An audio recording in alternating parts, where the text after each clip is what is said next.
Okay, folks, my name is Quinn, and today we're going to be speaking with mandolin player extraordinaire, teacher extraordinaire, and maestro of all things acoustic, John Reischman.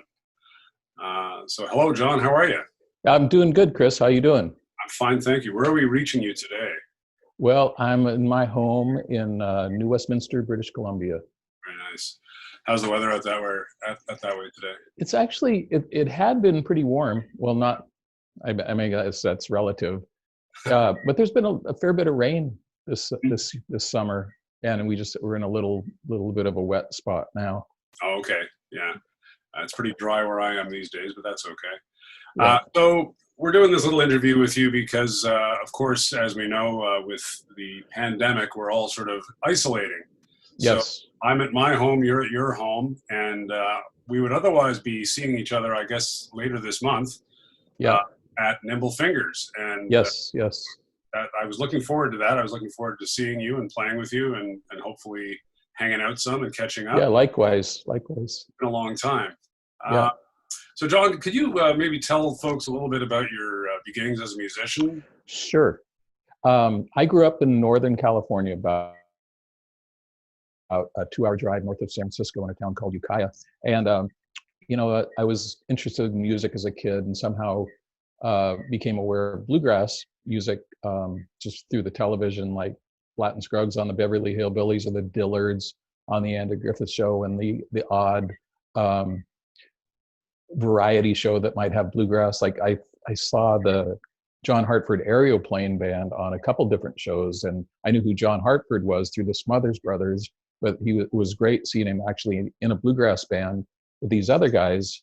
And I was able to find that record they were promoting, the Aeroplane record, and that introduced me to Norman Blake and Vassar Clements and Tut Taylor. So on our trips, my friends and I would go to San Francisco to Tower Records, and they had a pretty big bluegrass section, and come to find out all these guys had their own individual solo projects. And that first Norman Blake record, Home in Sulphur Springs, was a big inspiration, along with Doc Watson.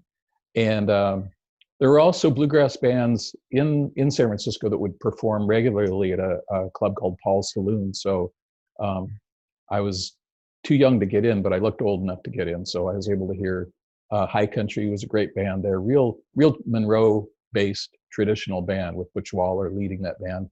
And they're actually still going today. Wow. Butch is still leading the band, yeah. So, it's interesting. I mean, there's a lot of things we could talk about, but a lot of times I get this impression that people from the East, where, bluegrass is more settled, they perceive West Coast or California bluegrass as being kind of modern, but that wasn't my impression growing up there, because the bands I saw, like High Country and the Phantoms of the Opry, they were all real Monroe based. Phantoms of the Opry had Paul Shalasky, who you may know of, yeah, who's taught at NimbleFingers and the BC Bluegrass Camp. He was in that band, and also Pat Enright, who went on to play with the what was the Dreadful Snakes, and then the Nashville Bluegrass Band. Right. Now, is mandolin your first instrument?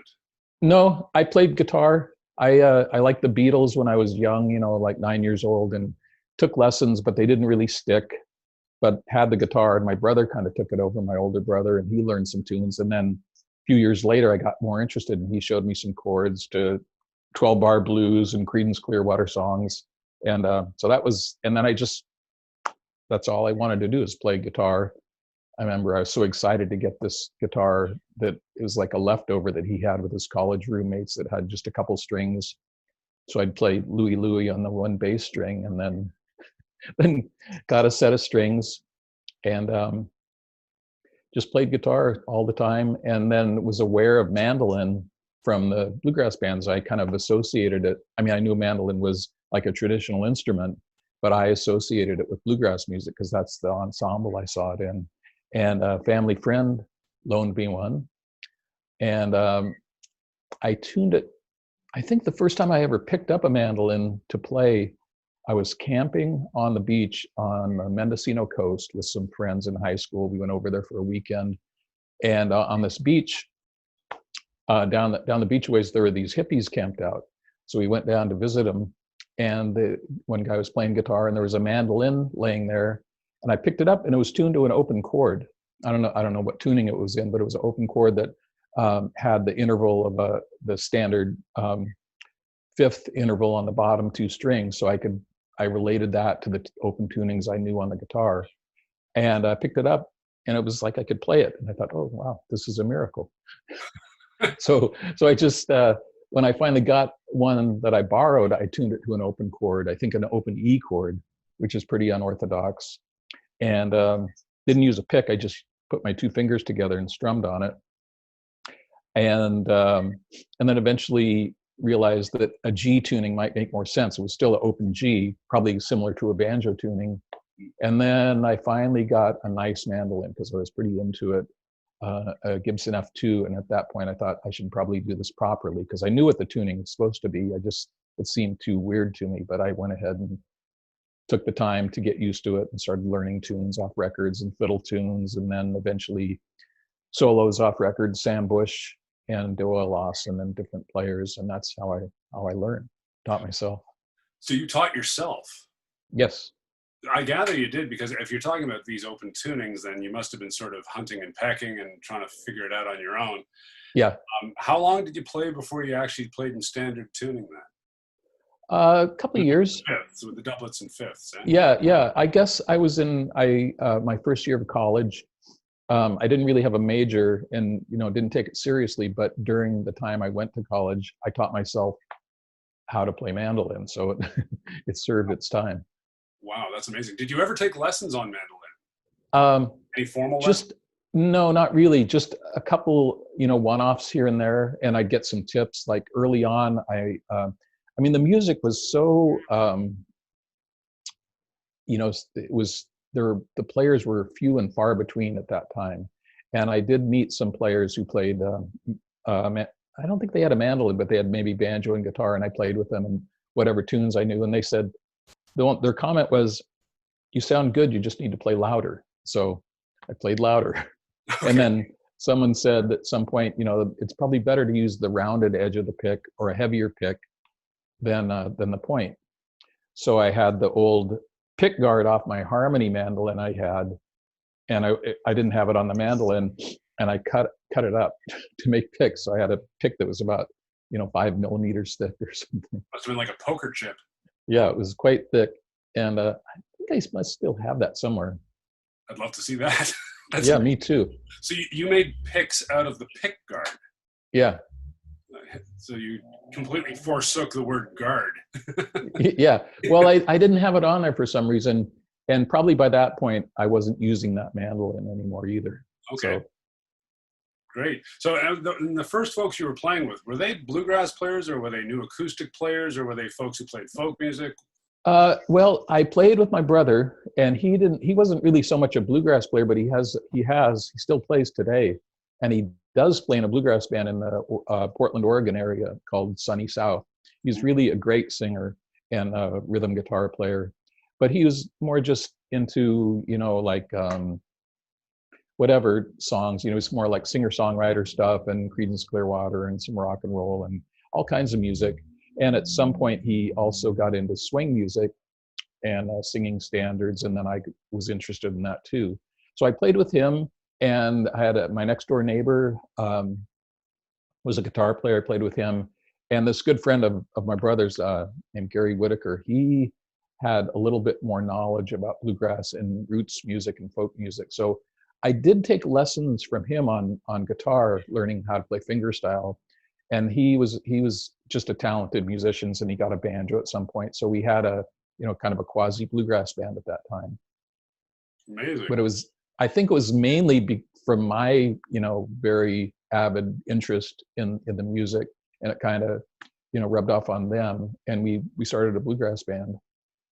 Were you influenced by any particular style of bluegrass at that point? You were saying that in the Bay Area that there was a lot of hardcore bluegrass, and when we say hardcore, I guess we're trying to think of, we're thinking more like the traditional style one would associate with Bill Monroe and Flatt and Scruggs being the... Yeah, exactly that. Yeah. And I like that stuff, but I also like the contemporary stuff. A real turning point for me was when I was on a trip to Eugene, Oregon, I think had just graduated from high school, Mhm. and I was in a record store, and they had a bunch of cutouts, promotional copies, and I came across this LP by a band called the Newgrass Revival, who I'd never heard of, but I turned it over and saw on the back they covered a song by Norman Blake and by Vassar Clements, Lonesome Fiddle Blues, and I knew those names. I didn't know the tunes, but I knew those names, so I gave it a shot, and I put it on, and I couldn't believe the mandolin playing on it, Right. because I appreciated these good bluegrass mandolin players, but the way Sam Bush, who was the mandolin player in that band, the way he played it had this intensity and virtuosity that I had never heard, and he just became my favorite player, and I took the time to slow down the LPs to learn some of his solos off that record. So that was very educational for me. I think Newgrass Revival is probably a turning point for a lot of people when it comes to bluegrass and perhaps new acoustic music as well. Not only did Newgrass Revival, of course, feature vocals, they also featured some very heavy-duty instrumental stuff. Yeah, yeah, exactly. Jams and jamgrass, in a sense. Newgrass Revival and probably David Grisman are credited with being sort of the earlier players of newgrass and new acoustic music, along with Tony Rice and folks like that. Yeah. I think, I'm going to say the first time I ever heard you play, I was living in Montreal, my hometown, and I was playing in a band at the time, and the guitar player in our band said, "Listen to this." And he put on this record, and I said, "Wow, what is that?" And I read the liner notes, and I said, "Wow, look at that. Birdland Breakdown. That's a pretty cool title." And I went, "Who's the mandolin player on that thing? He's amazing." John Reischman. There you are. Yeah. And I realized this was on a Tony Rice record. And Right. how long had you been playing before you were playing with folks like Tony Rice and with the good old persons and so on? Not relatively, not that long. Because it sounds like you Well, elevated very quickly as a learner. yeah, I that's all I did. I had summer jobs because I just spent my time. I'd go to college and I'd take classes I was interested in, but I had a lot of free time, so I just played all the time. And I didn't really call it focused practicing. I just enjoyed it so much, so I learned a lot of fiddle tunes and solos and that kind of thing. But the way I ended up in the Bay Area, which is how I was introduced to Tony Rice, is towards the end of my short college career, I was living in Eugene, Oregon, and with my brother, and we were involved in the music scene there, bluegrass scene, and met a guy named David Birch who had joined a group in California called the Good Old Persons, who I had seen earlier when I lived down there, and they were all female band when they started out, and then slowly started integrating, so it was men and women in the band. And he was in the band in the Good Old Persons, and they needed a mandolin player, and he says, "Oh, I know this guy from Eugene," who was me. And so they were interested in me auditioning, so I went down and got the gig. And this was in 1978, and played pizza parlors and this club called Paul's Saloon, where I think I mentioned this, where I saw High Country earlier on. And so I was living in San Francisco and later in Marin County, and playing in the Good Old Persons, playing bluegrass, and also learning jazz. Jethro Burns was a big influence, and I love the David Grisman Quintet. I used to go see them all the time, and I'd seen them earlier on even, and used to see, that band with Tony Rice, the original quintet. And I guess around 1980, David Grisman and Tony Rice parted ways for whatever reason. And around that time, early in 1980, I heard through the grapevine that they said, "Hey, Tony Rice is looking for you." So I thought, what? Sounds ominous, right? Better get out of town. And even as you say it, it sounds rather threatening. Tony, yeah, that can only mean trouble. Yeah, and I had met him. He dropped by the club Paul Saloon where we played, and was aware that I had some ability, and he was putting a band together. And I think it was already established that Todd Phillips would be the bass player, so he needed a mandolin player. and a fiddle player who would play the music that he had recorded on some of his solo records, where the music was not bluegrass, but more similar to what David Grisman was doing. Now, He Todd, called it, Todd, he Todd called it, used to play with David Grisman as the mandolin player as well. yeah, So yeah, that's right. did you ever learn any mandolin from Todd Phillips? A couple chords. He showed me this really cool chord voicing. Actually, I saw him play it, and then he wouldn't show it to me. Oh, really? He said, "You got to figure it out." Oh, No, okay. Todd and I were roommates for many years and really good friends. And Tony was really from a different world, but Todd had grown up in Northern California like I did, and I had an older brother, and he had a younger brother, so we kind of related to each other that way, and we're still good friends to this day. Wow.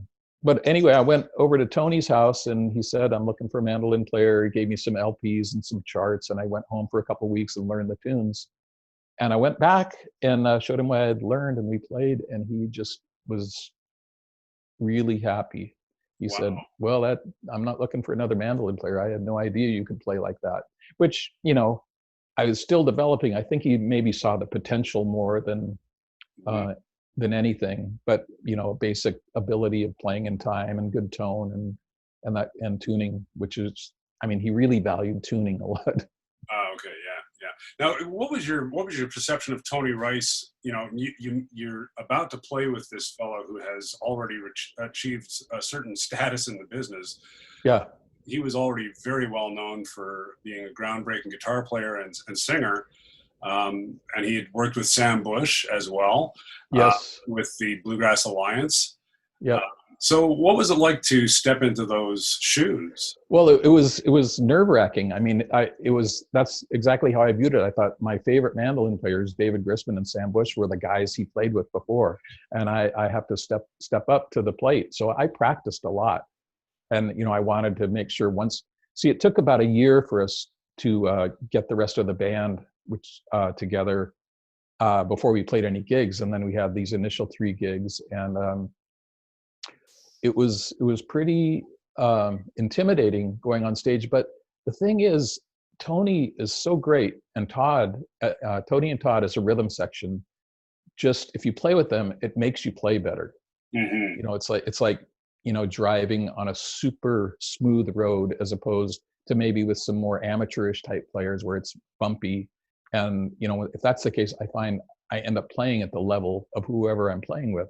So it was just real easy, if I did my work to learn the tunes and to figure out what my part was when it came time to take a solo.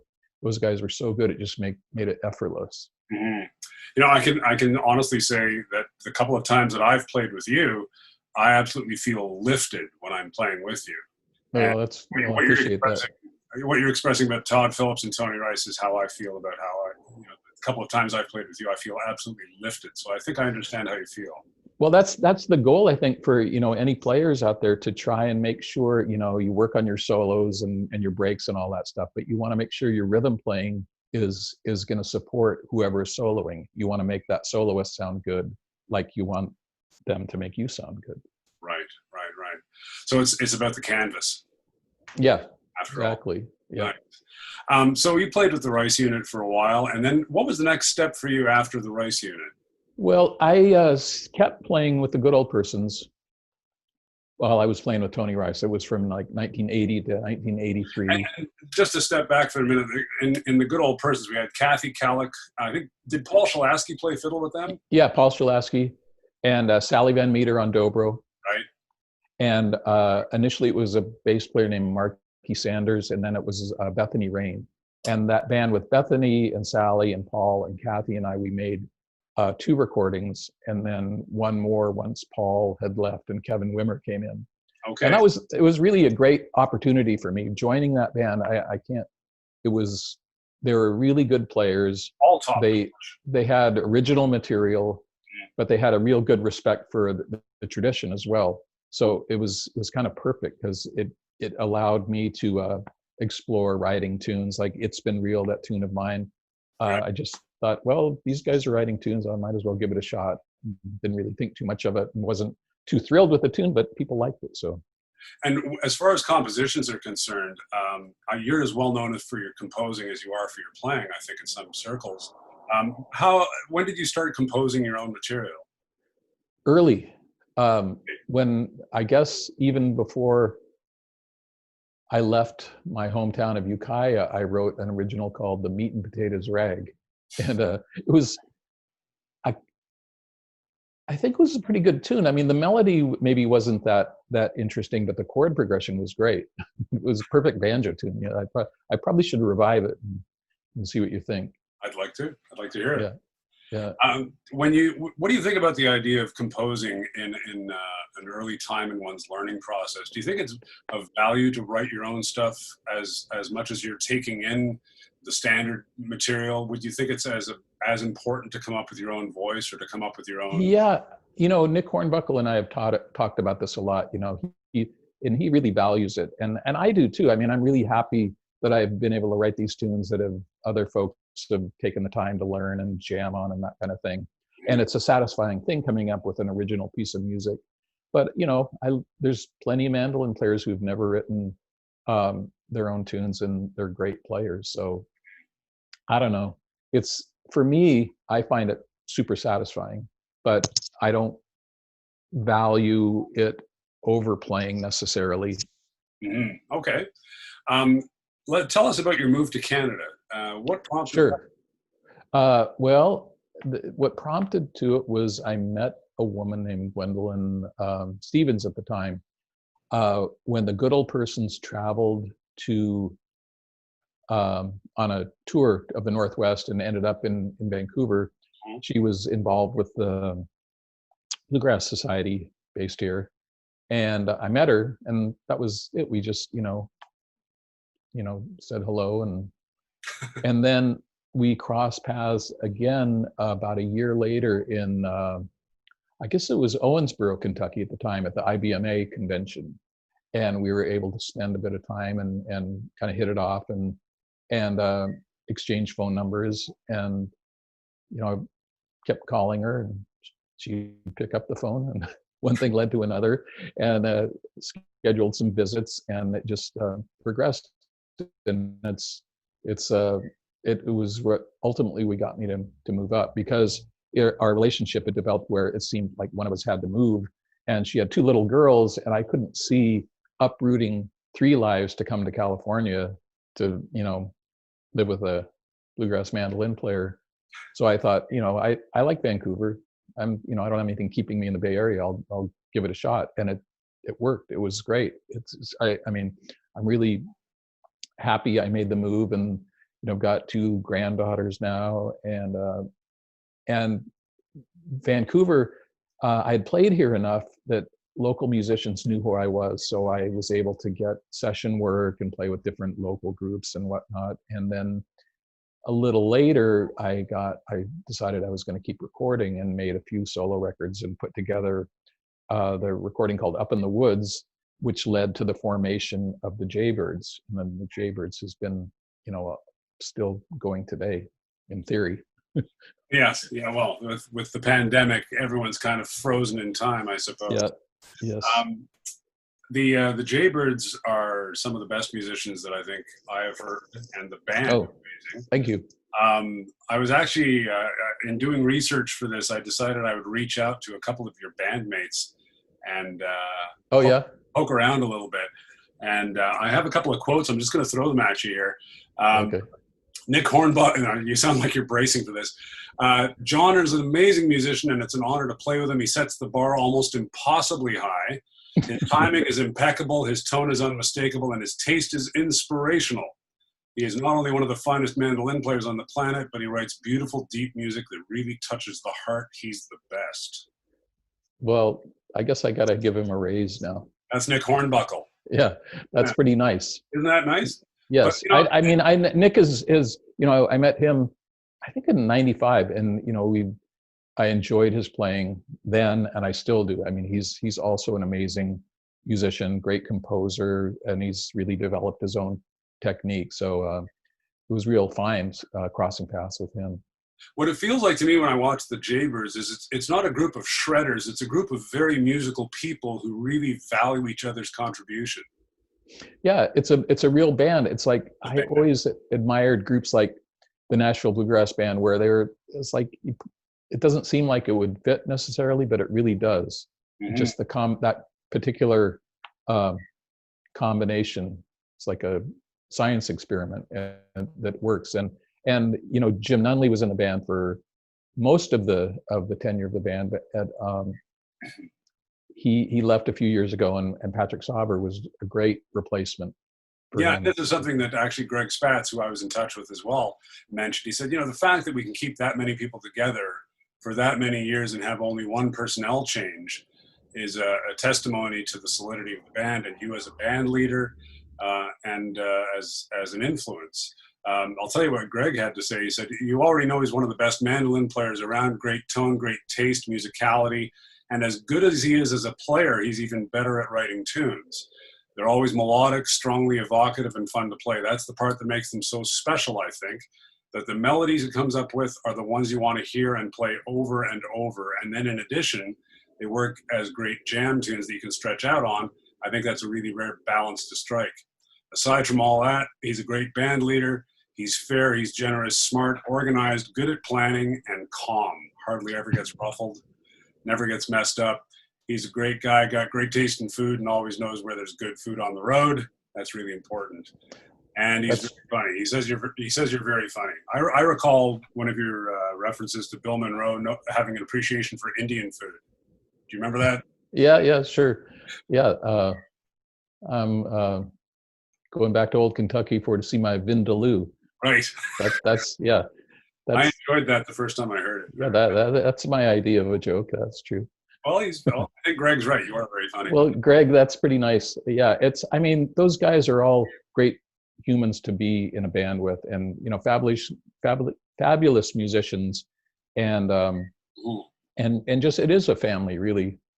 And Trisha as well. She's fantastic singer and just a solid person. So I miss those guys. It's been 5 months since I've seen them, and it's tough. Here's a question that's probably on a lot of people's minds, considering that we're all in the same boat, as it were, but we're all doing it by ourselves. How do you sustain yourself as a musician, given that you are in a place where you cannot get together with your band and performances are out the window? So how do you sustain yourself musically during this time? How do you keep yourself afloat? And I don't mean the business end of it, but as a musician, what do you do with your time as a musician?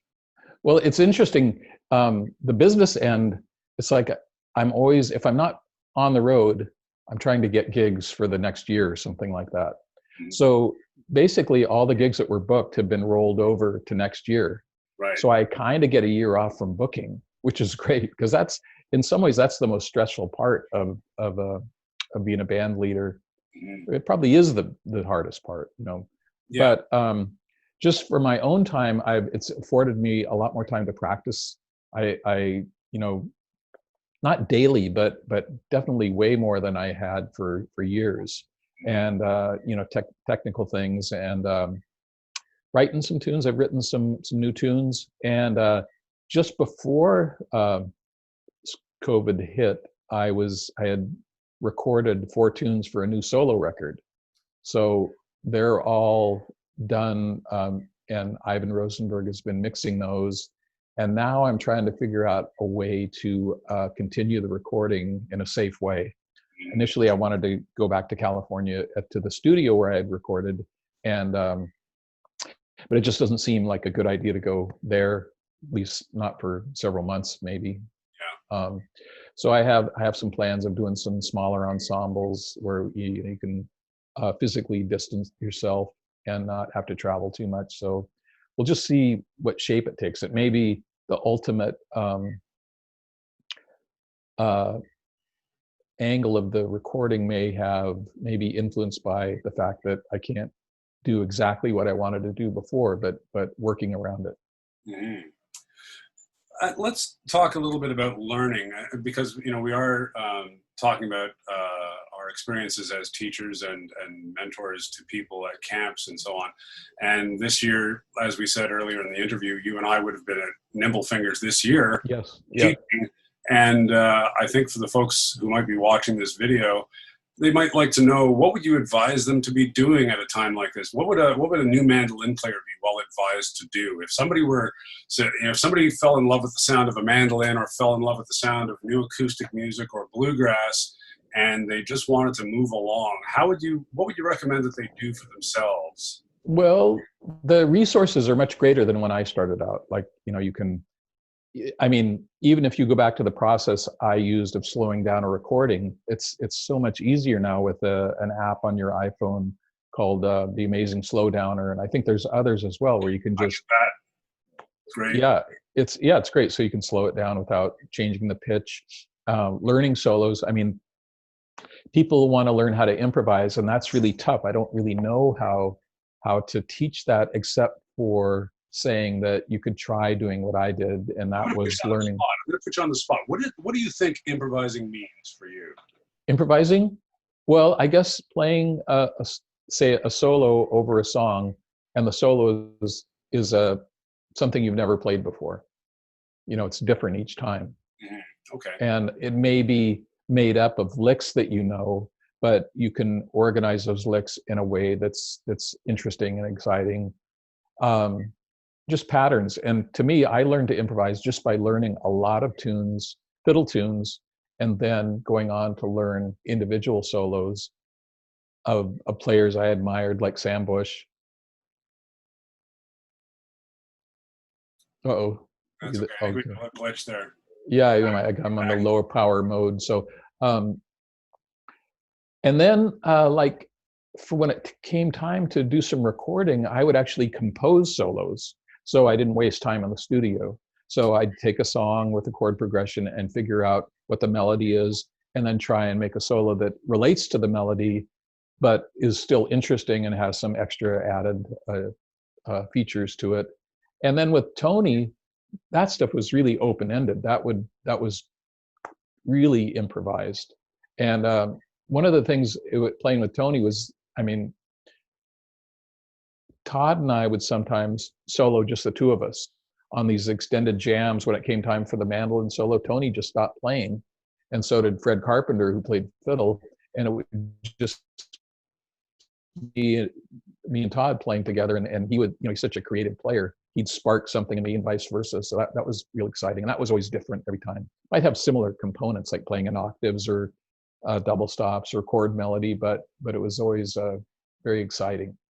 So back to your question of what people should do. I mean, I think you could, just work on your own, working out of books or slowing down recordings, or there's all this great material online too. Like, just to let you know, I teach for an organization called Peghead Nation, which is a streaming service, and they have lessons in all the roots stringed instruments. Bruce Smolsky teaches fiddle, Bill Evans teaches banjo, as does, I don't know, they have a whole bunch of different players. And the mandolin roster is amazing. They have Mike Compton teaching Monroe style, Marla Feibush teaches Celtic, and let's see, who else? Joe K. Walsh teaches, I don't know what he teaches, jamming standards, or he's a great teacher. And Sharon Gilchrist is by far, one of the best teachers for beginning and intermediate players. So who else is there? Oh yeah, Aaron Weinstein teaches chord melody mandolin. So it's pretty impressive. And then if you like my tunes, that's pretty much what I teach, and tunes that I play, tunes that I like. So it's called melodic mandolin tunes. So there's that. And then Artist Works, Mike Marshall is the teacher there. He's pretty good. And yeah, I've heard him. Yeah, there's others as well, but I don't know. I would just, I think practicing is the main thing. And if you can practice every day, in a routine where the space is quiet and private, and you don't have to worry about disturbing anyone or anyone disturbing you, and just really focus for, as much as you can. Even 20 minutes or a half hour is good. It doesn't have to be hours and hours on end. But I think the routine of it is a super helpful thing. Any recommended listening? Oh, well. Apart from John Reischman and the Jaybirds. Yeah, they're pretty awesome. Recommended listening. I mean,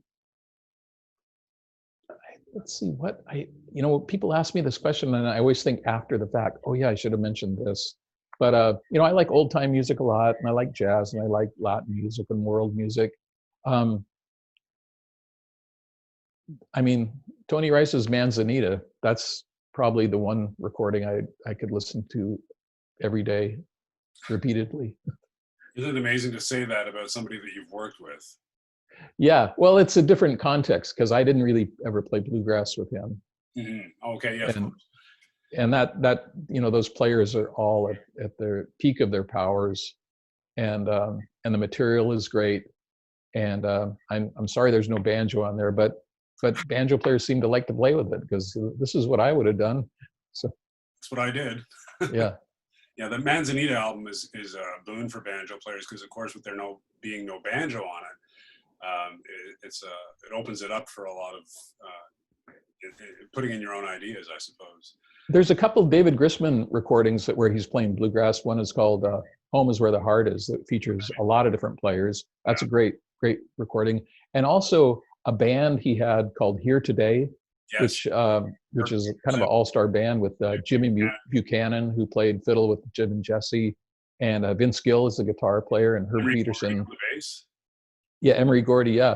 And Herb Peterson is just an amazing banjo player. I don't know. What do you think of his playing? Oh, he's fantastic. I've done a couple of workshops with Herb. He was actually asked to fill in for Earl Scruggs when Earl was injured. That's right. So, I guess that's a stamp of approval right there. And I think it was Earl that approved him, Yeah, where do you go from there? I don't know. But that record is really great too. And that's nice because Home is Where the Heart Is has a whole bunch of different players, great players. Katie Crow, Del McCurry, yeah. It's a great. But this other is interesting because it's the same 5 people on every cut. And I saw that band when they played. They made the record and then they played a gig at the Great American Music Hall in San Francisco. Here's another question for you. What's the, this is, you've been playing music for most of your life now. And I guess as a musician, there's a point where, having heard as much music as you've heard and as much music as you've been exposed to, what's the last music that you heard where you were just knocked over and you said, oh my gosh, this is amazing? What was the last, who's the last artist who absolutely dazzled you? The last one. There is another one of these questions that I always remember after the fact. There's been a lot, and my mind is going to earlier stuff where I mentioned the Great American Music Hall, and that was a great club, still is, I guess, in San Francisco, where I used to hear the Grisman Quintet, and seems like I saw Oscar Peterson with Joe Pass and Niels Henning Horsted Peterson on bass. And I saw Stefan Grappelli there several times. So those were, and I was young then, and those were so inspirational to me. And then I'd also see bluegrass bands like Country Gazette, and I saw John Hartford there. So it was a great opportunity. This one group I thought was really interesting and inspirational to me was a group with Jerry Douglas, Russ Barenberg, and who's the bass player, the virtuosic bass player? Meyer. Yeah, Edgar Meyer. So they'd play as a trio, and then Maura O'Connell, the great Irish singer, they'd back her up on some stuff. So to me, that was like the perfect combination because it was a small ensemble, and those guys were great players, and she was a great singer. So it had a nice instrumental component, but then great vocals as well. So that was something I heard early on that was inspirational to me. I guess living in Vancouver, the Jazz Festival happens every year, and there was a Brazilian player named maybe it's Mario Farroco, something like that. He's a guitar player and singer, and I like Brazilian music a lot, not just choro but samba and the more contemporary music from Brazil. That was very inspirational to me. You've also worked with Celso Machado, I remember. Yeah. Well, Celso, man, I feel so privileged to be able to play with that guy. It's been a few years now, but he's so musical and so good and knows that style so well. So but when you play music with him, you have to be prepared for say, no, that's not how you phrase it. Oh, really? That's how it goes. Yeah, because it's like it would be like if you played bluegrass with Jimmy Martin or something like that. Okay. Not that he's the same kind of guy as Jimmy Martin, but knows, you know, it's like he's the epitome of the style. Okay. Okay. He knows the music. Yeah, and he's a percussionist and a composer and Right. a great guitar player. Yeah, I actually was in a workshop with Celso, and I wouldn't say I ever played with him per se, but I ended up in a music workshop with him, and I was just dazzled by his playing. Yeah. Oh, he's so musical. Yeah, and very And gracious too. Like I think granted, if he's teaching you how to play his music, that's one thing, but he was also very gregarious and willing to try. yeah, You know. well, he's a good showman. He's kind of like, you know, Jody Stecker, you know him? Yeah. Yeah. He's a very versatile musician and plays all the instruments, and he plays old time music and bluegrass, and very, very musical guy. So it's kind of a similar thing, I think. Very good. Well, I guess that's as much time as we can afford today, but thanks a lot. Yeah. I really Well, appreciate your time. yeah, I've enjoyed it, and you know, I look forward to when we can all be back at NimbleFingers, and hello to all you Nimble Fingerlings, and I look forward to seeing you whenever we can. Yeah. Thanks, Chris. Thanks a lot, John. Okay. We'll see you soon. Okay, take care. Take So care. long. Bye. Bye.